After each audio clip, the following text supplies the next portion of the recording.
మనం విందామా? అపోస్తలుల చర్యలు 5వ అధ్యాయంలో మనం చదువుతాం. 40, 41, 2 వచనాలు విందాం. పిమ్మట వారు అపోస్తలులను లోనికి పిలిపించి కొరడాలతో కొట్టించి మరలా యేసు పేరట బోధింపరాదని ఆజ్ఞాపించి వదిలివేసిరి. Praise the lord. Hallelujah, hallelujah, hallelujah, hallelujah. అపోస్తలులు లోపలికి పిలిపించి కొరడాలతో కొట్టించి ఇంకొకసారి వార్నింగ్ ఇచ్చి పంపించారంట. యాక్చువల్లీ కింద మీరు 41 చదివితే అక్కడ ఏముందంటే, యేసుక్రీస్తుతో పాటు ఆయనలాగా కొరడా దెబ్బలు సహించిన అవకాశం వచ్చినందువలన వారు సంతోషముతో ఆనందముతో దేవుణ్ణి కీర్తించి ఆ సభ నుంచి వెళ్ళిపోయిన వాక్యం పెరుగుతూ ఉందండి. ప్రియులారా, ఒక విషయం గమనించండి. మనం ఇప్పుడు భారతదేశ నలుమూలలో చూస్తే, పాకిస్తాన్లో చూస్తే, పిల్లరా కొన్ని ముస్లిం దేశాలు మనం చూస్తే క్రైస్తవుల మీద అనేక హింసలు జరుగుతూనే ఉన్నాయి.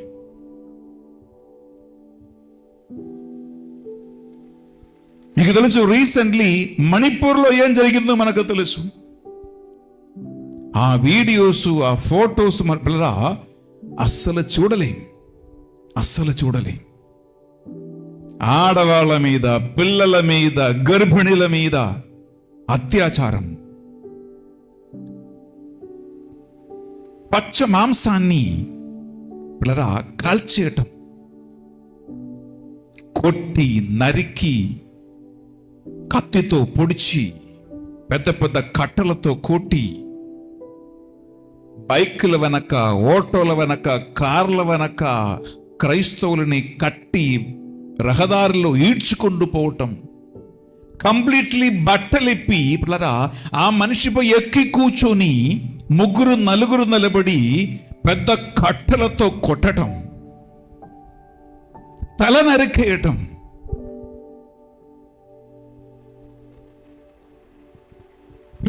స్త్రీలని కంప్లీట్ గా వస్త్రాక్షేపం చేసి స్తనములు నరికేయటము, రేపింగ్, మర్డరు,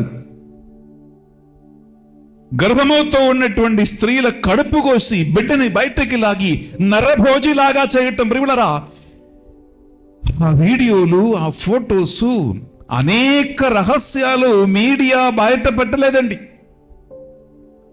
అనేక ఘోరమైన సంఘటనలు మీడియా బయట ప్రపంచానికి చూపించలేదండి. రహస్యంగా అక్కడికి వెళ్ళినటువంటి కొంతమంది దేవుని సేవకులే అక్కడక్కడే వీడియో తీసి అప్పుడప్పుడే అది నెట్లో, యూట్యూబ్లో, సోషల్ మీడియాలో అప్లోడ్ చేసి అది డిలీట్ చేసి, ఎందుకంటే అక్కడికి పోయే వాళ్ళ అందరి ఫోనులు, కెమెరాలు అన్ని చెక్ చేసి ఏది కూడా బయటకు రానియకుండా, లేదా ఆల్మోస్ట్ 2-3 నెలలుగా ఇంటర్నెట్ కంప్లీట్లీ బంద్ చేసి అక్కడ జరిగే ఏది కూడా బయటకు రానియకుండా చేశారు. కానీ దేవుని సేవకులు, బోధకులు, క్రైస్తవులు స్థైర్యమై అక్కడికి వెళ్ళి అదన్నీ కూడా సోషల్ మీడియా ద్వారా బయట పెట్టారు. అందుకే ఈ రోజులు కూడా ఆంధ్రాలో, తెలంగాణలో, భారతదేశ ఇతర రాష్ట్రాలలో ఉన్నటువంటి మనము మణిపూర్లో ఏం జరిగిందో అని మనం చూడగలుగుతూ ఉన్నాం, తెలుసుకున్నాము. ఆ ఘోరమైనటువంటి పరిస్థితి చూస్తే పిల్లరా మనిషికి ప్రాణం పోతున్నట్లు భయం కలుగుతూ ఉంటుంది. ఇవన్నీ మన కళ్ళలో జరుగుతున్న వాస్తవాలే. ప్రియ సహోదర, ప్రియ సహోదరి, మనం ఎందుకు రానున్నటువంటి 2024 సంవత్సర జనరల్ ఎలక్షన్లో మనం అందరము కూడా మన ఓటుని మనం కాస్ట్ చేసి, మనం ఎందుకు ఓటు చేయాలంటే, ఎందుకు మనము ఈసారి ఓటింగ్, ఈ రైట్స్ ని, ఎలక్షన్ ని సీరియస్గా తీసుకోవాలంటే, అన్ని జాతి కులాల మతాల వాళ్ళు శాంతి సమాధానముతో ఐశ్వర్యముతో కలిసిమెలిసి జీవించే ఒక వాతావరణము, ఒక రాష్ట్రము, ఒక దేశం మనకు కావాలి. దానికి రాజ్యాంగమే గ్యారంటీ బిడ్డలారా, మన ఇండియన్ కాన్స్టిట్యూషన్ గ్యారంటీ. అందువలన అలాంటి ఒక రాజకీయ నాయకులు, అలాంటి నేతలు మనల్ని పాలించటానికి అధికారులుగా రాకపోతే ఈ హింసల వలన పిల్లరా మన భవిష్యత్తు చాలా ఘోరంగా ఉంది. నాకు హెచ్చరిక నేను ఈరోజు చేయాలనుకున్నాం ప్రియ సహోదరి, ప్రియ సహోదరా. నా ఈ హెచ్చరికలు యేసుక్రీస్తు ఆల్రెడీ చెప్పేశాడండి.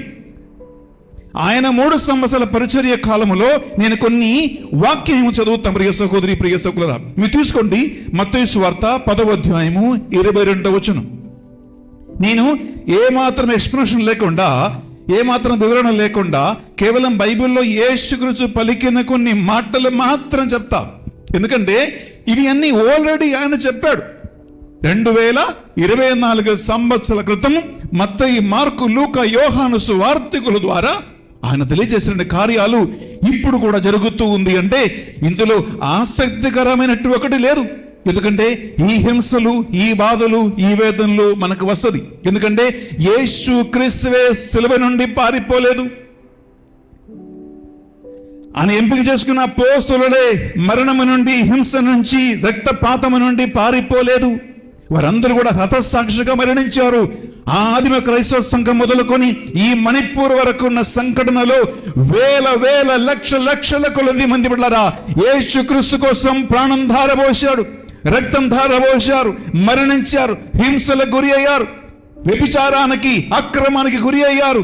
అలాంటి విశ్వాసుల రక్తము, విశ్వాసుల ప్రాణము ధారపోయబడినటువంటి ఈ మట్టిలోనే యేసుక్రీస్తునందు విశ్వాసం కలిగినటువంటి యువతరము లేవనెత్తబడ్డదండి. ఓకే, నౌ యేసుక్రీస్తు చెప్పిన వార్నింగ్ వింటాం. మత్తయి సువార్త 10వ అధ్యాయం 22వ వచనం. నా నామం నిమిత్తము మిమ్ము ఎల్లరూ ద్వేషించుతురు, నా నామం నిమిత్తము మిమ్మల్ని ఎల్లరూ ద్వేషింతురు, కానీ చివరి వరకు సహించి నిలిచిన వాడే రక్షింపబడును. ఓకే, నా ముందు చదువుతాం. మత్తయి సువార్త 24వ అధ్యాయము 9వ వచనం. మత్తయి సువార్త 24వ అధ్యాయం 9వ వచనం. అనగా నా నామ నిమిత్తము ఎల్లరిలో అందరు మిమ్మల్ని ద్వేషింతురని ఒక మాట చెప్తా ఉంటే ఇంకా ముందుకు మత్తయి 24:9. అప్పుడు జనులు మిమ్ము శ్రమల పాలు చేసి చంపుదురు. చూడండి, ప్రజలు మిమ్మల్ని శ్రమల పాలు చేసి చంపుదురు. నా నిమిత్తము అందరూ మిమ్ము ద్వేషించుదురు. ఆ దినములలో చాలు పిల్లరా, ఇంకా ముందు చదువుతాం మనము. మార్కు సువార్త 13వ అధ్యాయం 9వ వచనం. మార్కు సువార్త Gospel of Mark chapter 13 verse 9 లో పిల్లరా అనేక హెచ్చరికలు యేసుక్రీస్తు మనకు ముందు చెప్పాడు. వింటామా? మీరు మెలకువతో వర్తింపుడు, ప్రజలు మిమ్ము బంధించి న్యాయస్థానములకు అప్పగింతురు, ప్రార్థనా మందిరములలో మిమ్ము చెండాడుదురు. కంటిన్యూ. అధిపతుల ఎదుట, రాజుల ఎదుట మీకు నాకు సాక్షులై నిలిచెదరు. Praise the lord. Praise the lord. Hallelujah. Hallelujah. లూకా సువార్త తీసుకుంటామా? లూకా సువార్త 6వ అధ్యాయము 22వ వచనం. ప్రియబిడ్డలారా, లూకా సువార్త 6వ అధ్యాయము 22వ వచనం తీసుకుందాం. మనుష్య కుమారుని నిమిత్తము మనుషులను మిమ్ము ద్వేషించి వదిలివేసి నిందించి మీ పేరు చెడగొట్టినప్పుడు మీరు ధన్యులు. Praise the lord. Hallelujah. Hallelujah. Hallelujah. ప్రియబిడ్డలారా, నీవు యేసుక్రీస్తు అనుచరుడు కాబట్టి, నువ్వు యేసుక్రీస్తు నమ్ముకున్నావు కాబట్టి, నువ్వు చర్చికి వెళ్తూ ఉన్నావు కాబట్టి, నీ వాక్యం చదువుతూ ఉన్నావు కాబట్టి, నీ వాక్యం వింటూ ఉన్నావు కాబట్టి, నువ్వు జ్ఞానస్థానం పొందుకున్నావు కాబట్టే నిన్ను హింసిస్తూ ఉన్నాడు, నిన్ను వెలివేస్తూ ఉన్నాడు, నిన్ను చిన్నవాడుగా చూస్తూ ఉన్నాడు. తక్కువ కులమని, తక్కువ జాతి అని, తక్కువ మతమని హేళన చేస్తూ ఉన్నారు, హింసిస్తూ ఉన్నారు, అవమానిస్తూ ఉన్నారు. పిల్లరా, రాజకీయ నాయకులు కొన్ని ప్రసంగాలు వింటే క్రైస్తవులందరినీ కూడా ఈ భారతదేశం నుంచి వెళ్ళగొట్టేస్తానని కూడా గొప్పగా చెప్పుకున్నటువంటి రాజకీయ నేతల వీడియోస్ కూడా మనం చూస్తూ ఉన్నాం. ప్రియ సహోదరి, ప్రియ సహోదరులారా, అందులో ఒకవైపు ఈ హింసలు, వేదనలు, బాధలు, పిల్లరా హత్యలు అన్నీ కూడా యేసుక్రీస్తు మనకు ముందుగానే జాగ్రత్తగా ఉండమని ఆయన మనకు తెలియజేసి ఉన్నాడు. అనగా మన విశ్వాసం పడిపోకుండా, మనము అవిశ్వాసమై మారకుండా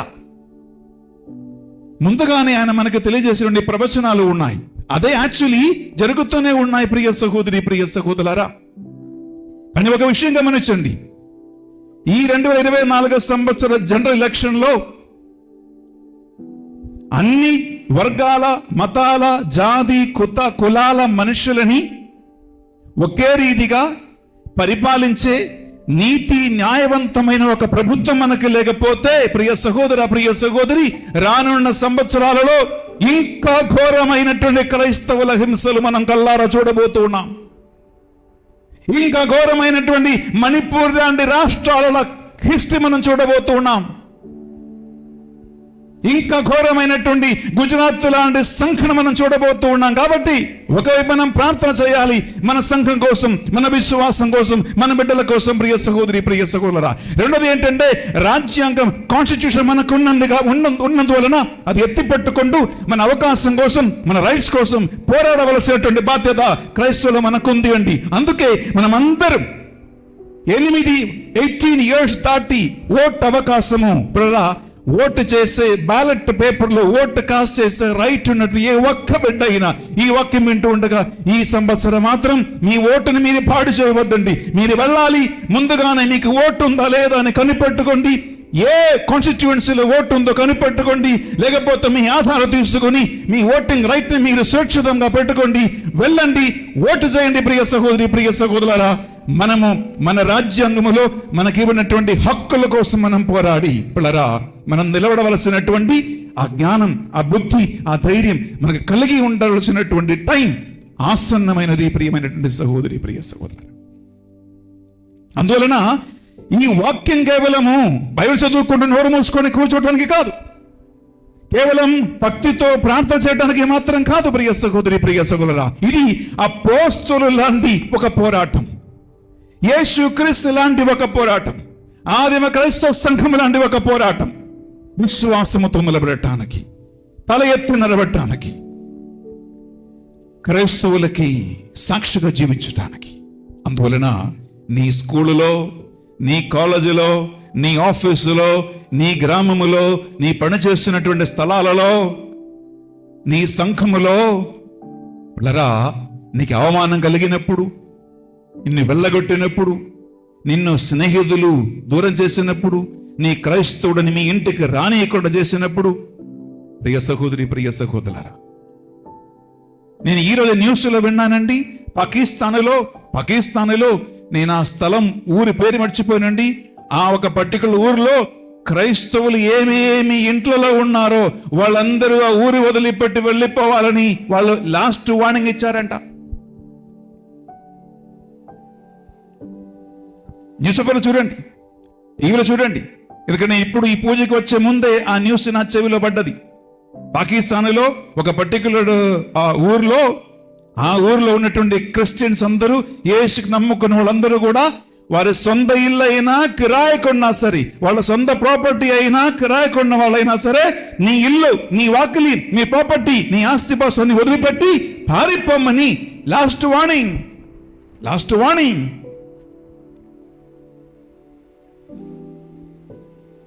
అలాగే మన భారతదేశంలో, నేను ఊరు పేరు చెప్పట్లా, ఒక పర్టికులర్ గ్రామంలో, ఒక ఊర్లో ఎలాంటి ఒక నియమం అక్కడ చలాయిస్తూ ఉన్నారంటే, క్రైస్తవులకి ఏ ఒక్కడు కూడా రూమ్ గాని, గది గాని, ఇల్లు గాని కిరాయికి ఇవ్వవద్దు, క్రైస్తవులకి భూమి అమ్మవద్దు, క్రైస్తవుని మా ఊర్లో రానియవద్దు. ఇది కథ కాదు, మన భారతదేశం జరుగుతున్నటువంటి కార్యాల ప్రియ సహోదరి, ప్రియ సహోదరా. అందువలన ఇది కేవలం ఒక వాక్యం మాత్రం కాదండి, ఇది మన హకీకత్. ఇది ఒక ప్రార్థన మాత్రం కాదండి, ఇది మన లైఫ్, ఇది మన ప్రాణం, ఇది మన జీవం, ఇది మన విశ్వాసం, ఇది మన రక్షణ ప్రియ సహోదరి, ప్రియ సహోదరులారా.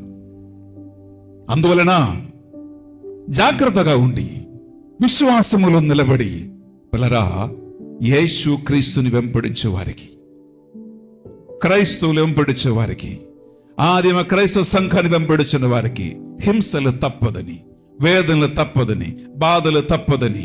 అనగా ఒకవైపు గాడిదలాగా అన్నిటినికి తల ఉంచుకోవటం కాదండి, ఒకవైపు హింసలు, వేదనలు, బాధలు ఓర్పుతో సహనముతో మనం ఎదుర్కోవలసినదే. రెండోది ఏంటంటే మన రాజ్యాంగం కోసం, మన రైట్స్ కోసం మనం పోరాడవలసినటువంటి బాధ్యత మనకు ఉంటుంది. అందువలన ఈ పరిశుద్ధ బలి భోజనం నాకు తెలుసు, నేను వాక్యము ఎక్కువ చెప్పాను ఈరోజు అండి. నేను ఎంతగా చెప్పాలని ఊహించలేదు, కానీ ఆ దేవుని ఆత్మ ప్రభావం వలన, ఆ దేవుని ఆత్మ శక్తి వలన పిల్లరా నేను ఈ వాక్కు దాదాపు 1 గంట సేపు బోధించాను నేను అనుకుంటున్నాను. పిల్లరా టైం ఉన్నప్పుడు ఈ వాక్యాన్ని మీరు వినండి. మీకు ఎంతమంది స్నేహితులు ఉన్నారో, ఫ్రెండ్స్ ఉన్నారో, చుట్టాలు ఉన్నారో, బంధువులు ఉన్నారో, మీ ఫోన్లో ఎన్ని కాంటాక్ట్స్ ఉన్నాయో పిల్లరా ఈ వాక్యం మీరు ఫార్వర్డ్ చేయండి. ఒకవేళ పూజ అంతా చూసే టైంకి లేకపోతే ఈ వాక్యం మాత్రం 1 గంట సేపు కట్ చేసి ఈ వీడియో అనేక మందికి పంపియండి ప్రియ సహోదరి, ప్రియ సహోదరులారా. ఎందుకంటే అనేక మంది ఈ వాక్యం కోసం ఆకలి దప్పికొస్తూ ఉన్నారు.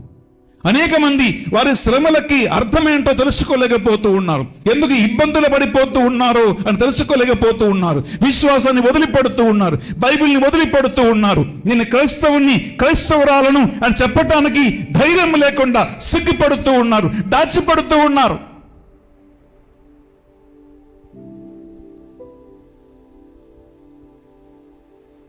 ప్రియ సహోదరి, ప్రియ సహోదరులారా, అందువలన ఈ వీడియో మీరు మ్యాక్సిమం షేర్ చేయండి. ఏదో బెన్నీ ఫాదర్ ఈ యూట్యూబ్ ఛానల్లో నాకు వ్యూవర్స్ పెరగాలని, సబ్స్క్రైబర్స్ కావాలని చెప్పట్లేదండి. నాకు వ్యూవర్స్ పెరిగినా, సబ్స్క్రైబర్స్ పెరిగినా వచ్చి నాకే మరిగేది పోయేది లేదండి. ఎందుకంటే ఇది నేను ఒక కమర్షియల్ ఛానల్గా చేయట్లేదు, కేవలం సువార్త పరిచర్య కోసం మాత్రమే. పిల్లరా ఈ వాక్కు అందరిలోకి రీచ్ అవ్వాలని, ఈ వాక్కు మన ప్రజల హృదయాలు కదిలించాలని, యేసుక్రీస్తునందు మన సంఘం లేవనెత్తబడాలనే ఒకే ఉద్దేశంతో మంచి మనసు గల వారందరూ కూడా ఈ వీడియో మీరు షేర్ చేయండి. ప్రియ సహోదరి, ప్రియ సహోదరులారా, దేవుడు మీ అందరినీ కూడా ఈ వాక్కు ద్వారా దీవించునుగాక. 1 నిమిషం కళ్ళు మూసుకుందాం, ప్రార్థిద్దాం. మమ్మ సుధాకరణించి కాచేకబడ ప్రభు అనే పరిశుద్ధ నామమునకు స్తోత్రం. ప్రభు ఈరోజు సుదీర్ఘమైన వాక్య పరిచర్య బోధించడానికి కావలసిన శక్తిని, బలమును, జ్ఞానమును, తెలివిని మాకిచ్చినందుకు స్తోత్రం. నా గొంతును, నాలుగును ఒక బోరగా వాడుకున్నందుకు స్తోత్రం ప్రభువా.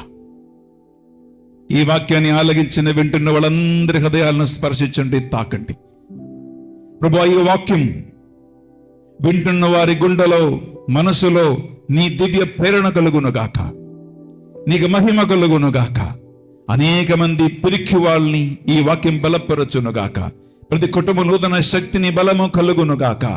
క్రైస్తవులు ఈ వాక్యాన్ని విని నీకు సాక్షిగా నిలబడే ఓర్పు, సహనం, విశ్వాసము కలిగి ఉందురుగాక. అవసరమైతే హతసాక్షిగా మరణించే గొప్ప భాగ్యం కూడా వారు పొందుదురుగాక. ఈ మా ప్రార్థనలు మా నాథుని యేసు పరిశుద్ధ గొప్ప నామములో అడిగి వేడుకొనుచున్నాం తండ్రి. ఆమేన్, ఆమేన్, ఆమేన్, ఆమేన్, ఆమేన్.